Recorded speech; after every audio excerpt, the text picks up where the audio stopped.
Welcome to On the Mark. I'm your host, Howard Mark Rubin. I am so excited to present this podcast series addressing our rapidly changing world and how it is affecting industries and people in unique and interesting ways. As John F. Kennedy once said, change is the law of life, and those who look only to the past or present are certain to miss the future. The business leaders and personalities who I will be interviewing in these podcasts certainly look to the future. And I hope you come away with information and inspiration that helps you adapt in both your business and personal lives. You can find these podcasts on all major platforms, including YouTube, LinkedIn, Facebook, Apple Podcasts, Spotify, and on our website, GoetzPlatzer.com. Welcome to On the Mark. This is our inaugural video podcast. I've done dozens of audio, but we have a new theme and a new format, and we're doing this in video. The purpose of the podcast are to talk about changes and how businesses have adapted to different types of changes. And I had a personal change. My law firm, which was Goetz Fitzpatrick, has recently merged with my guest law firm, which was Platzer Swergold. And we formed a new firm, which is now known as Goetz Platzer. It's a very exciting move, and what we're going to be talking about today is why we made that change, what challenges we have in making that change, and how we intend to make it even a better firm than the two firms separately.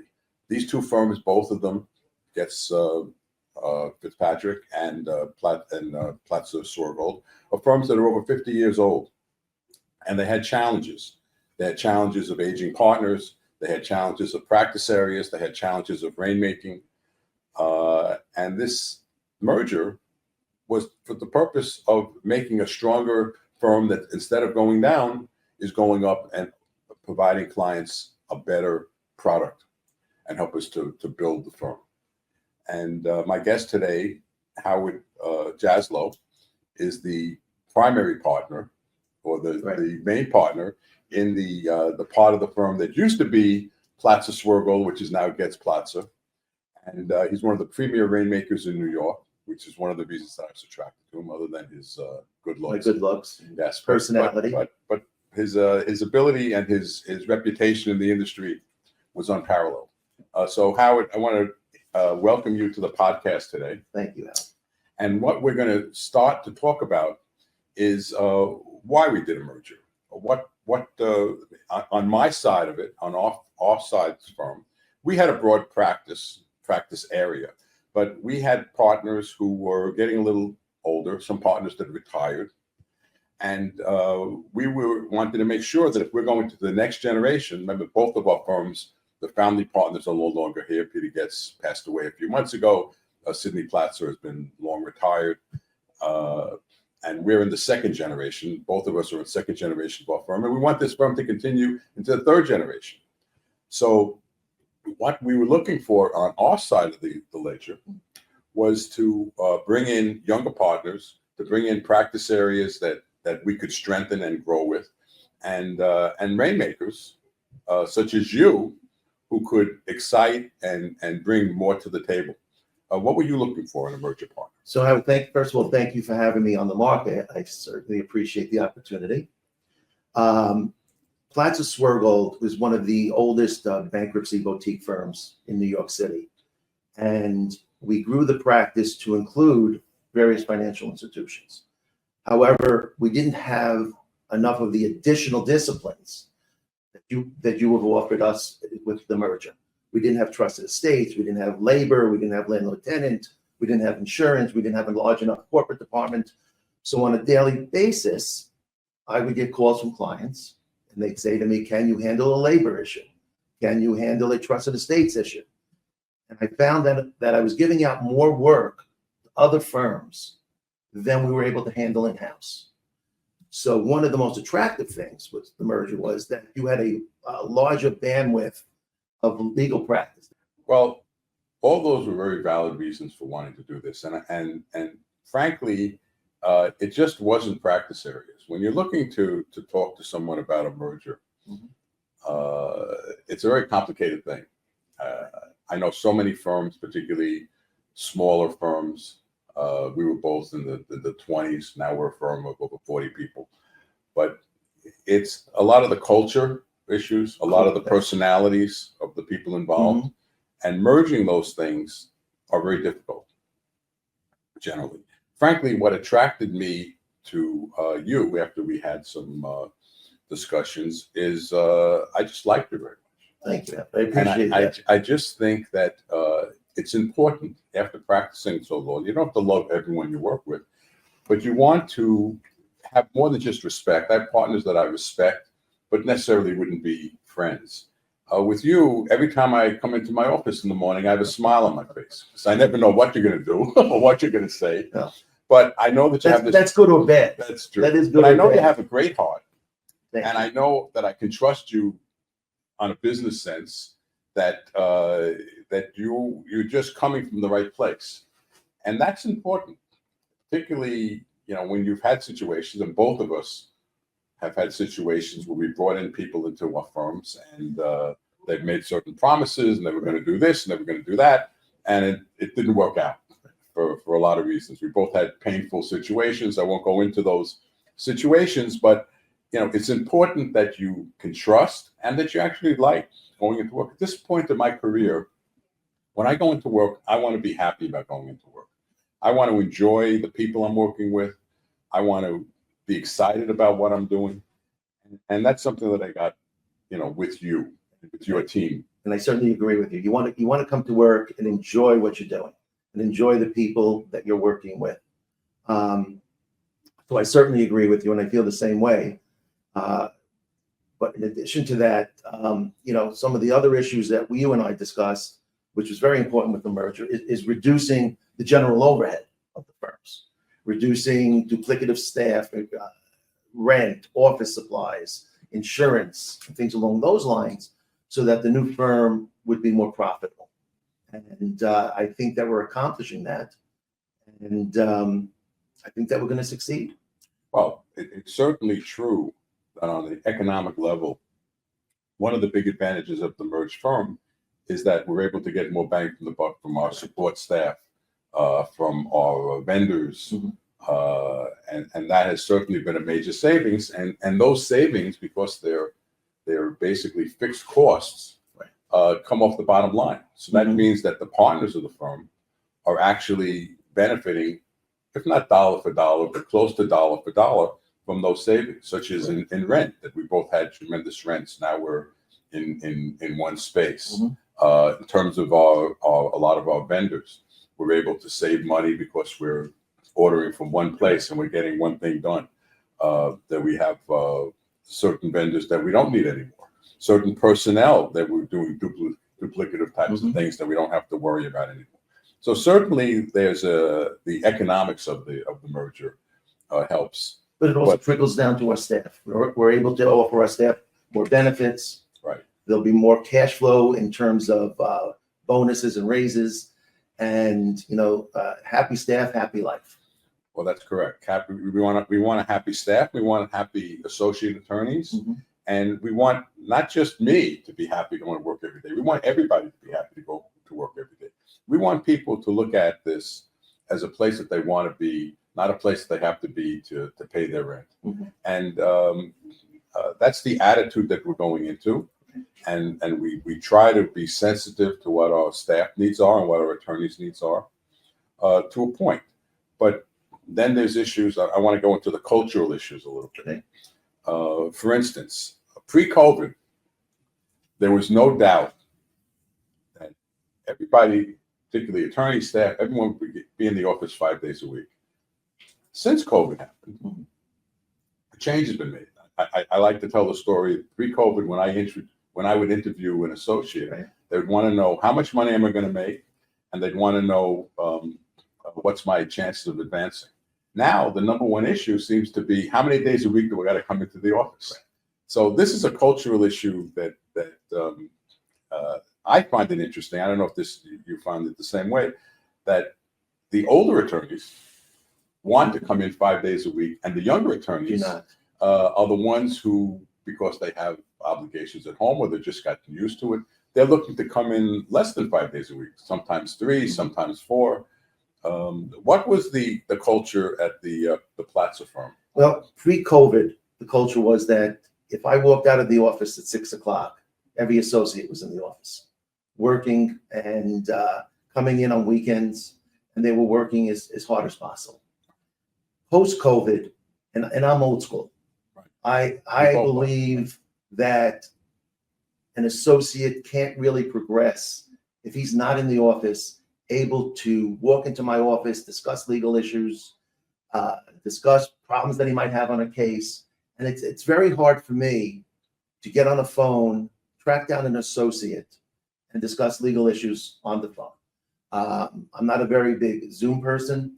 I like to be in a room with people. I like to feel the temperature of the room. And, I like to press the flesh, as they say. I like to be around people. I think a lot of the issues stemming from the larger firms, whether they're law firms or accounting firms, they have set the culture in the bar in the legal industry that attorneys now can work 3 days a week and 3 days a week in the office. In the office and 2 days at home. Right. Again, it's my opinion. The younger people believe that they're being more it's beneficial for them to work at home. They get more done. Who's to say I'm right? Who's to say they're wrong? Well, let me tell you the problem I have with that. If younger people want to advance within the firm culture, and people like you and I, other partners who have businesses, have developed businesses, and we want to teach them how to do that, how to go about bringing business. You have to be there. You have to be part of it. Absolutely. You can't do this over a Zoom or a conference call. And I'm not sure that not every attorney who works for you is looking to become a partner. Some are very happy spending their entire life as associates. Right. And you know what? We have some excellent people, from both sides of the firm, who are happy with that, and that's what they want, and that's where they are, and that's what they can expect. But then we have other people who actually have ambition to become a partner. That there are people who want to become Howard Jaslow. Or Howard Mark Rubin. But they can't become you without experiencing what you experience. They have to be in the same room with clients. They have to be in the same room with you, watching how you deal with clients, the nuances involved in that. I feel when I deal with a client, and I'm in a room with a client doesn't always tell you what he needs. Correct. He tells you what he wants short term, but you have to kind of understand him. Either you know him from the past, or you got to kind of understand him as to what he really needs and what's doable and what's possible. And that takes experience dealing with people, being in the same room. And you can't get that kind of experience unless you're doing it in person. You can't get that kind of experience over a Zoom. You have to be in the person. Correct. With the client. And not only that, it's very hard to work at home. Yeah, if you have young children, if you have pets at home, there's distractions. Right. So I don't, I always hear I get more done at home. I'm 62 years old. I can work at home. I hear the sanitation truck come, I'm distracted. So to me, to come into the office, being in a work atmosphere, being able to shut my office door and focus is better for me. I can't say it's better for everyone, but it's better for me. During COVID and post-COVID, I found something that I found so strange that my doctor called me up and said, we're going to do virtual exams. And before How come it wasn't a colonoscopy? it would really hurt that. Yeah, right. But I said to him, a virtual medical exam. Right. It's the way of the world now. I mean, everything's virtual. No one wants, I like to get into a doctor's office, sit on that table, and in a gown. I don't need to have it over the phone with a Zoom, asking me if I'm coughing, do I have temperature, do I look flush? But I think the world is moving that way. Well, and now with AI, it's even worse. I believe the policy at Goetz Platzer is for attorneys 4 days a week, and it used to be 3 at one time when COVID was closer.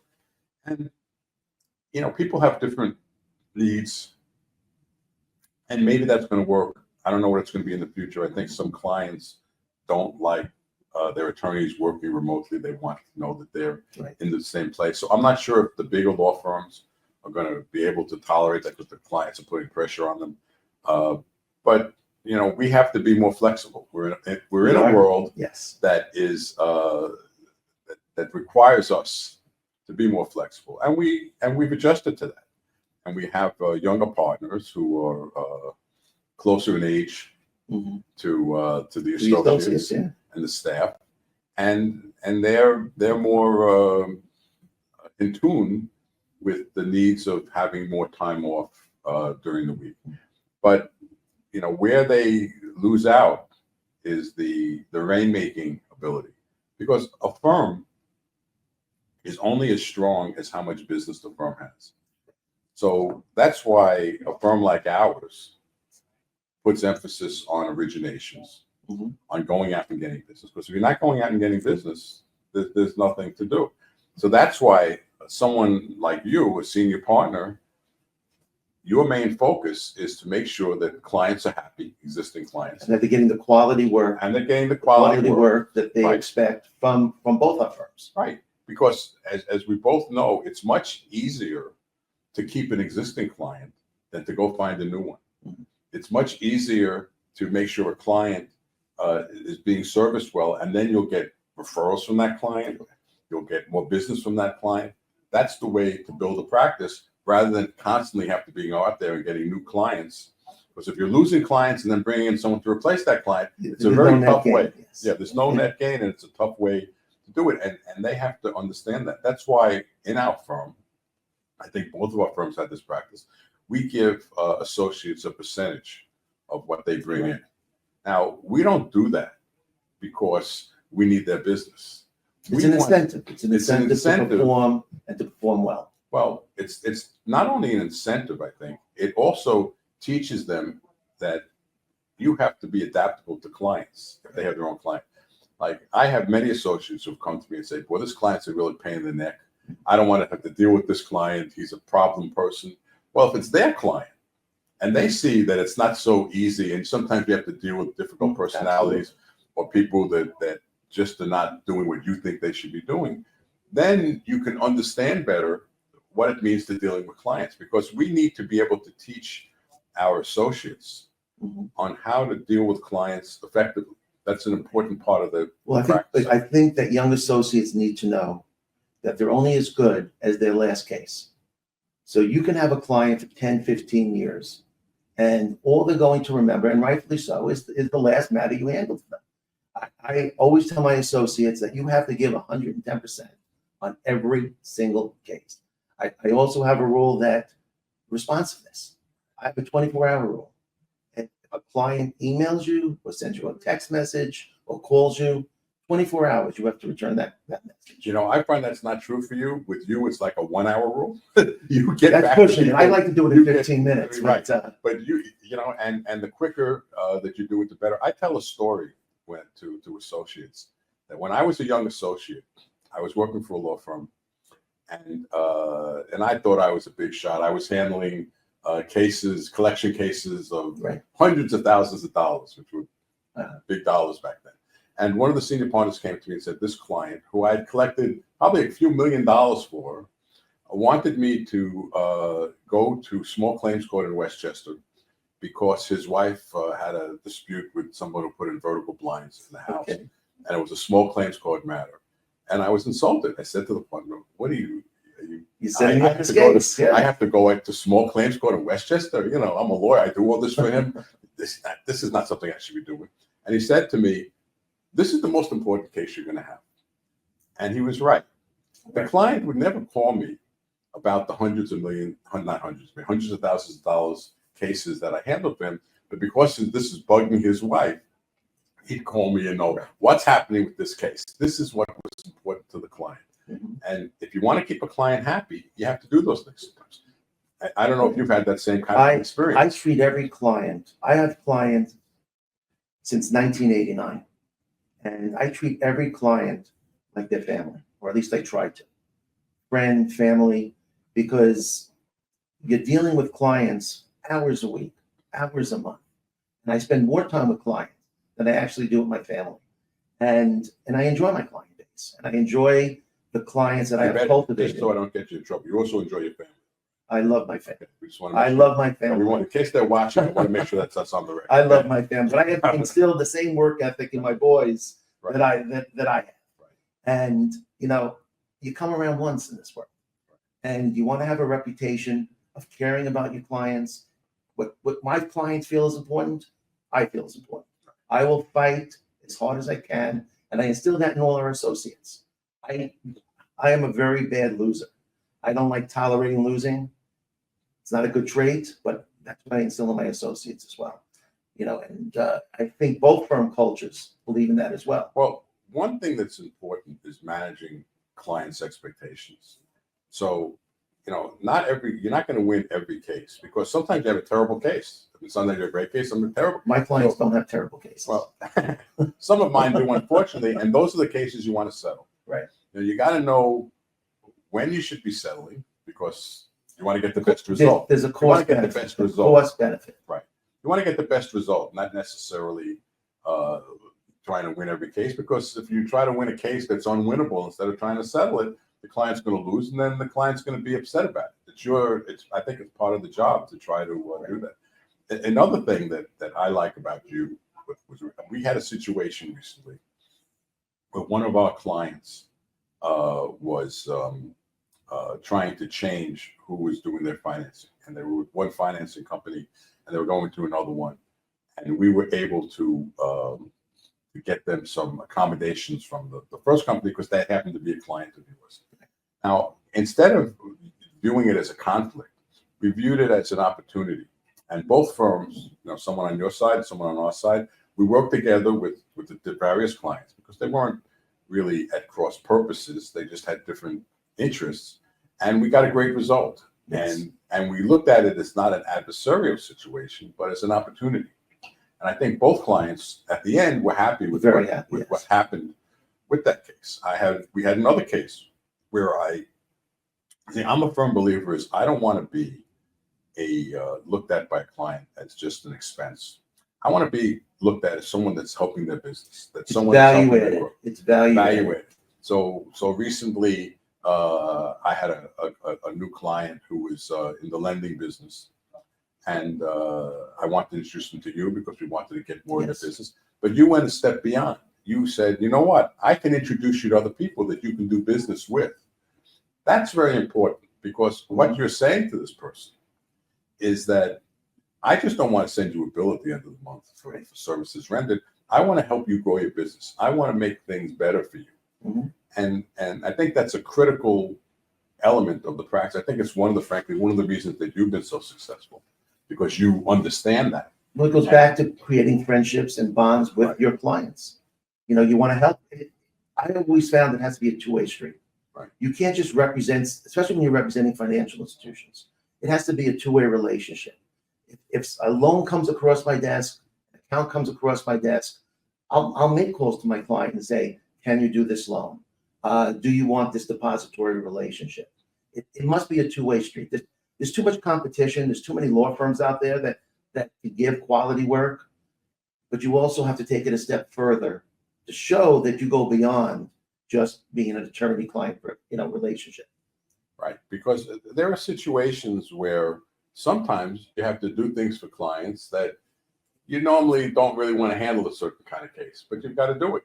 And it's the business, to me, to be successful is all relationships. It's all relationships. And you're building. You don't want. I like to tell people I don't want matters. I want clients. I don't want a one-off. I mean, occasionally we get a one-off case. It's that kind of thing.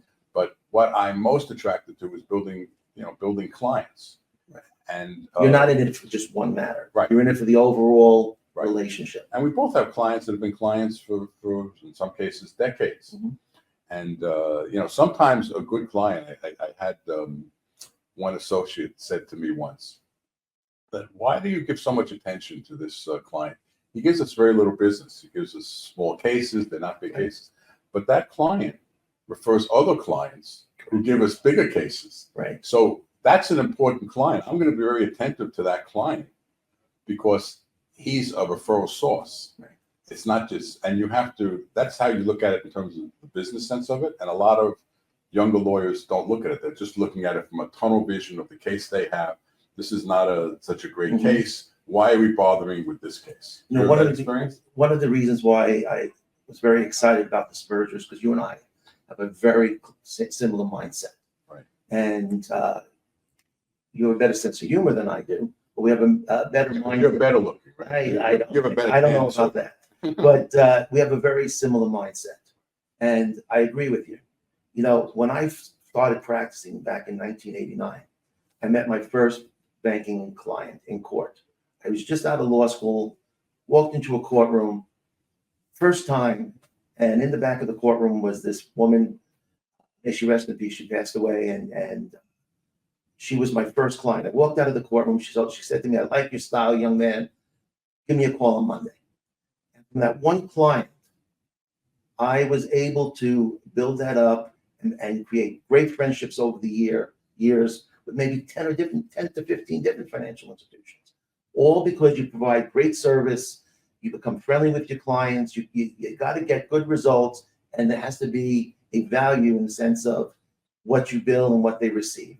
You know, you look at some of these firms; they put 5 or 6 attorneys on a matter, and even though the hourly rate may be $500-600, at the end of the day, it's $2,000 an hour. I am from the school of thought that, you know what, there has to be a cost, benefit, and efficiency to my clients, and that's always been my mantra. You know, moving forward. Well, I've always, when I market against a big firm, someone's using a big firm. I used to be at a larger firm. I won't hold that against you. On a case, there could be a senior partner, a junior partner, and an associate. I was the associate. So our hourly rates weren't really higher than the smaller firms' hourly rates. But we would put 3 people on a case. All 3 people would be billing on a case, and the client paying a lot more money. When really you just need one attorney on the case. Right. And there's also the situation where, you know, I hate it when a client says to me, "What's your hourly rate?" Because it's really a very irrelevant question. The things that I do, that I've done so many times, well, I can do it in a short amount of time. It doesn't take me a long time to do it. So it's a tremendous cost benefit to the client to have me do the things that I do well. Things I don't do well, like research, I want to use younger associates. Right.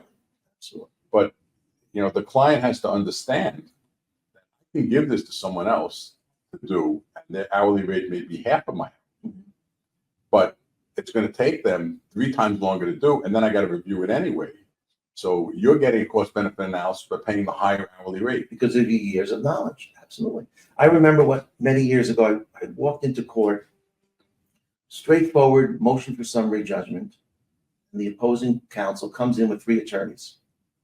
One attorney was handling the senior partner, was holding the senior partner's bag. One was handing the senior partner the papers for the oral argument. And at the end of the day, we walked out, the decision was reserved. They had 3 attorneys, probably at $750 to $1,000 an hour, against my discounted hourly rate for my financial institutions. A month later, we won the decision.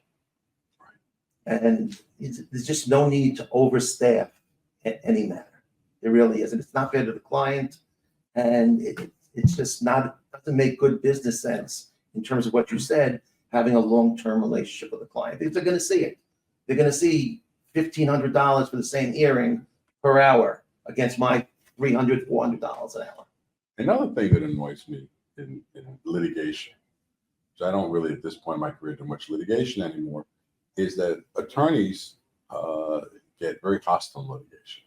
If you say black, they say white for no other reason than to just be disagreeable and to make things difficult. I found, and I try to teach my attorneys not to do that. Because, first of all, you're going to cause more work, which means it's going to cost the client more. Right. I try to approach someone as a colleague, someone who I kind of respect. And frankly, our firms, the reason that we had met over the years, we've had many matters, is that we would call you up and you'd be usually on the creditor side, we'd be on the debtor side, and we'd say, "Can you give us a little time? Can you work with this?" And you've always been accommodating, and you've always been mentions, you know, and that helps the relationship. But when you have a situation you're always hostile, just for the sake of being hostile, it doesn't help the client, and it doesn't help your reputation in the field. I have a situation that I tell this story. When I was a young lawyer, I was doing a lot of collections, pharmaceutical wholesalers, collecting money from small pharmacies and hospitals. And I was in court one day with a lawyer, a Korean lawyer, who hardly spoke any English. And he was representing this Korean pharmacy.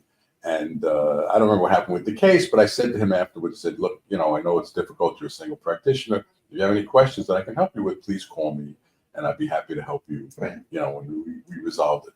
Well, I didn't know it, but he was at that time the focal point where all the Korean multinationals would go to him, and he'd refer to American lawyers. Now you made a friend. And I made a friend. I ended up getting Hyundai Shipbuilding's division Very nice, for very a nice. while. That changed later when there was a lot of Korean lawyers that came, but at that point he was just one. But just because I was nice to him and was available to him, he was the biggest source of business I had for many years.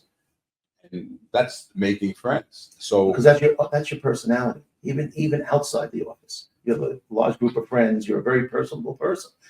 Most litigators believe it's better to be a bull in a china shop. Let me come across. You deal with lawyers from large firms. The minute you get on the phone, we're not giving you an adjournment. We're not doing this. We're not doing that. And they come across that way. And I don't practice that way for the most part. There are times where I do become a bull in a china shop when I get my back up because that's my opposing counsel needs to be put in his place or her place. Right. So I do agree with you. It's better to be amicable. It's better for the client. It's hopefully better to get the case resolved at the end of the day. yeah, it doesn't. I mean, look, sometimes you have no choice. If someone's going to be disagreeable for the sake of being disagreeable or being unreasonable, you don't have a choice in the matter. But you shouldn't be the one initiating that. And I try to train lawyers not to be like that. And it's difficult in litigation because you're in an adversarial position, and some people get competitive or whatever It's a reason. competitive sport. And sometimes you have clients that are pushing because clients are pushing you, get this done. And the court systems these days, as you well know, move very slowly. Things don't get done quickly. I mean, Which, by the way, is a very big issue because clients get frustrated, and rightfully so, that when you file a motion, 6 months later, you still don't have a decision. It's a very I had a frustrating thing. case recently, which that I asked you help with, that I got a judgment against someone. Mhm. It's taking the clerk 3 months to enter the judgment. So I have the court's It's decision. funny, I just have checked the order. yesterday, it's still not entered. It's 3 months, I and I know. can't get the clerk to order the to file the judgment. Until he files the judgment, I can't do any. Well, I don't know if you went, New York Civil Court, they're probably backlogged almost a year, the New York Civil Court system, in entering default judgments. Well, we're doing a video podcast I'm doing with the American Arbitration Association because I am an arbitrator for real estate and construction matters, and I encourage my clients in all their contracts to put arbitration clauses in because arbitration is quicker, ultimately it's cheaper, and that's really what you want. And the courts are just so overburdened that I think arbitration is where, when we're talking about businesses and the changes in businesses, I'd rather be before an arbitrator than I would in front of a judge because it's just going to take too long. Cases take too long. So I'm going to be dealing with that. I enjoy being an arbitrator. I've had some substantial cases recently, but and I know that you're also a judge. I am. I'm a village judge. A village judge. You like that? I enjoy it because it's something that I don't do every day. It then gets me to interact with people on a different level, and it's exciting and it's interesting. So maybe you'd be the next Judge Judy. You could be Judge Howard. I should only be paid with Judge Judy gets paid. But I'm sure you get some crazy cases. I do. I get very interesting cases. I do. And one of our other partners here is a judge in another village, and he's running for mayor, and he enjoys it too. It's part of the diversity of our firm. I mean, we're not only attorneys, but we think like businessmen because that's very important. We belong to various organizations and associations, and it gets us out there, and it makes us more attuned to what's going on in the business world as well as in the legal field. Right. I think it's very important for lawyers to try to present themselves as a businessman who practices law rather than a lawyer who's dealing with business issues. Because if you're a businessman, you'll understand what the client's going through and what the client's needs are. If you're a lawyer and you're looking at it from a strict legal perspective, sometimes you don't have context. And that's the kind of thing when we're talking about training young lawyers to do what we do. That's sometimes lost in the mix. Yes. I think that's a very important. No, I came from a family that owned retail businesses. And, I think when I practice law, I think that gives me an edge in the sense that even though it's going back 30 years ago, when you're in retail, you think like a business person. You just don't think about it from a legal point of view. You got to think about it from a businessman's point of view.